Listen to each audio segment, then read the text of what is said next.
L'édition du FESFACO tel que ça se déroule, c'est une école de formation, une école d'éducation, une école d'information, une école de sensibilisation. Parce que le cinéma, dans son contenu, ce qu'il véhicule, c'est la solidarité du peuple, c'est l'unité des peuples, c'est la cohésion des peuples, c'est la souveraineté des peuples. Justement, la conquête de notre souveraineté ne pourrait se faire sans considérer que le cinéma constitue un pilier fondamental.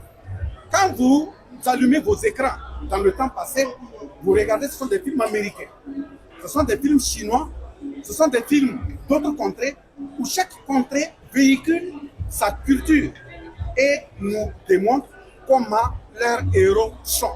C'est une façon de dompter nos esprits afin que nous puissions être au service des peuples, des autres peuples.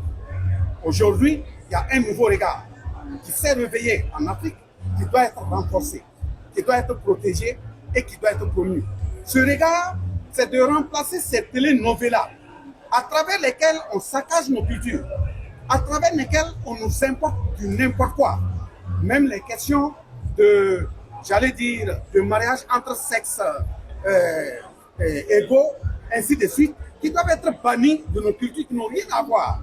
Donc, de ce point de vue, à partir d'aujourd'hui, nous allons dire que notre souveraineté à conquérir et à maintenir à travers le cinéma, c'est d'éviter que nos sœurs, nos épouses, nos filles ne laissent nos sauces brûler dans des marmites en regardant des télénovelas.